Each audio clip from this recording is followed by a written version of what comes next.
Well, hey there. We are up to hack number 12 in the 21 hacks to rock your midlife as we work through my brand new book. And today is one of my favorite hacks. We are talking research. So I'm going to be giving you 3 tips to help you make the most of your research so that you can really chunk it down and determine exactly where you want to be going in your next season. It's going to be short. It's going to be practical. You're going to love it. Stay tuned.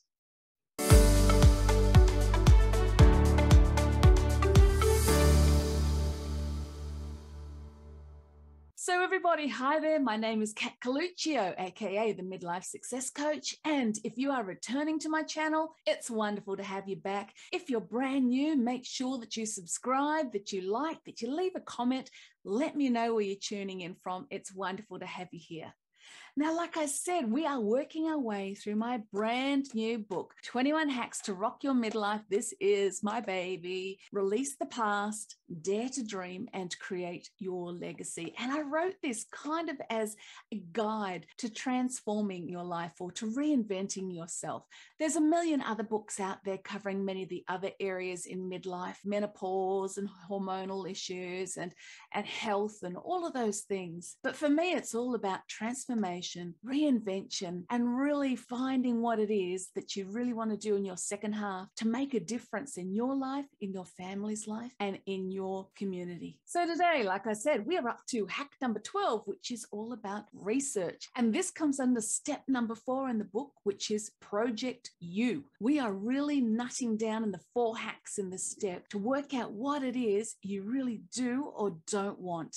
Now, apologies if I suddenly have a window break or something like that. It sounds like there is an absolute tornado happening outside there at the moment. So if I suddenly down tools and run, you'll know that's because my roof's coming off. But we won't worry about that. We like to live dangerously around here. So here we go with our 3 tips to help you get really clear on what it is that you really want to do in your next season. Okay, tip number 1, gag your inner critic. It's so important that when you're exploring, you're reading, you're listening, you're looking, when you're getting all of this data, that you turn your inner critic off. You see, I've seen so many women talk themselves out of things at this stage. They go away, they start looking at the things that they might like to do, and they don't even bother really pursuing those things because already they've told themselves that they're too old, they're not capable, they're not skilled, they're not tall, they're not short enough, they're not pretty enough. You know, the usual dialogue. And they stop themselves before they even start.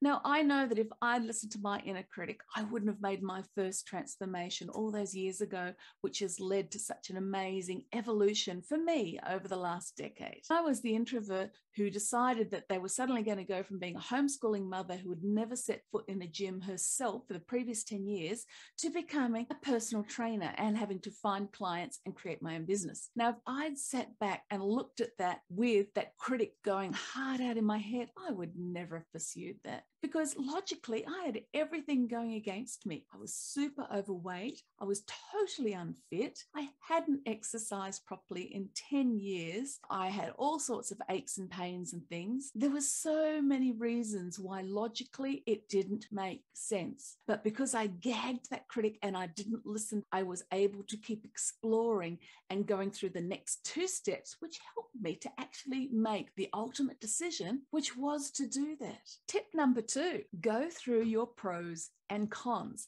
Now, come on, who of you in your teen years wrote a pros and cons list about the man that you wanted to marry or the partner that you wanted to have? I know I did. I'll be honest. I'm not scared of being vulnerable. Go through the previous 2 hacks. In one of them, we got you to look at all the things that you do want in your life going forward.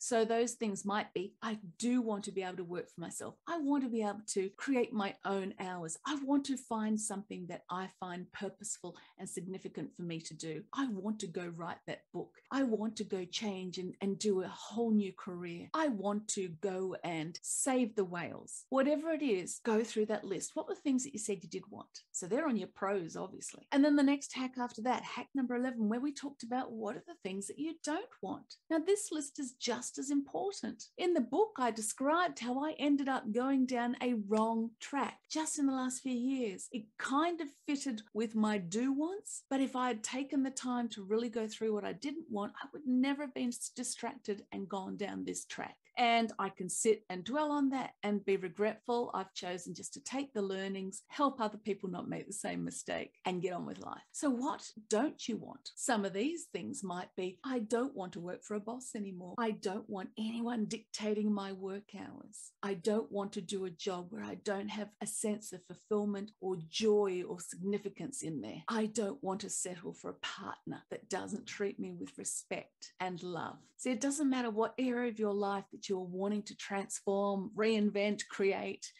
It's really important to be so clear on what you do want and what you don't want. Then once you've meshed those two things together, you can start to work out what are some of the ideas that come to life. So again, I talk about in the book, I came up with 2 particular career changes because for me, it was about career. Remember, I'd been a homeschooling mum for the previous 6 years. I had still been working as a professional musician in the early years there, taking gigs and playing, but it just got too difficult. I had a husband in construction who'd be leaving early in the morning, 2 kids needing their education to be supervised. Mum couldn't be getting in at 3 in the morning anymore. So I knew what I didn't want. I knew that I didn't want to be back in a school environment or a formal educational environment. I knew that I didn't want to have to work for a boss or for a department or for a job where you had so much extra workload that you still had to continue doing of an evening at home. And trust me, that's what good teachers do. They earn those school holidays. Trust me on that one. So by the time I narrowed it down, there were 2 jobs and both of them interested me. One was the personal trainer, which as we know was the one I ended up going with. But the other was, wait for it, a funeral director. Because I had actually participated and taken 2 funerals earlier on. I used to be in ministry years ago. So, I have a real heart for people who are going through grief. And for me, it's important to be able to support people who are going through that season in their lives. So they were the 2 things I had in my hand. So tip number 3 is what enabled me to make that final choice. And tip number 3, which is the title of this hack, was to do my research. And as I did that research, I put down a list of curious questions. So I looked at each of those roles. What was the time commitment? What was the potential for earning? Were there jobs available in the workplace? What's happening out there? Were there women my age? Were there new people my age going into these roles? Or were they people that had been in it for 20 years? How would this particular job allow me the time for those things that were important, such as being at my children's sporting events on weekends? As I wrote this list of questions, I really dug deep with my research. Now, being an introvert, like I've said in the book, I did most of it internally. If you're an extrovert, you may find that you want to bounce these ideas off people and just talk it out. And there's nothing wrong with either approach. It's just what works for you. So I read a lot. I got online. I followed the little white rabbits everywhere. I read so much about what it was to start out as a personal trainer in your 40s.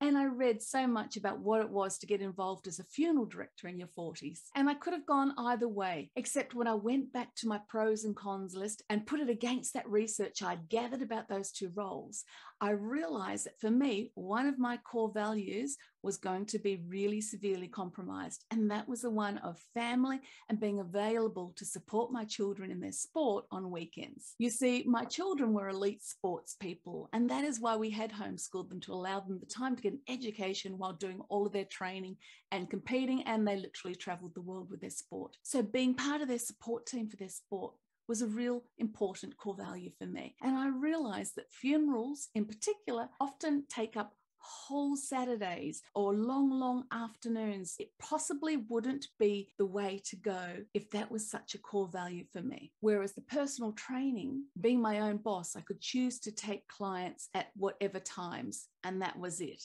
And I could choose not to work on a weekend if I wanted to. Funerals, on the other hand, were still dictated by the needs of that family, by the needs of the funeral home that I would have to work for. So I made my decision based on my pros and cons, based on all the curious questions I'd asked myself along the way. So that is hack number 12. Get online, do your research, read your books, go find people that are doing the career or who have made the reinvention or the transformation that you are wanting to make, and ask them questions. Buy them a coffee, ask them questions. How did you do it? What was really good?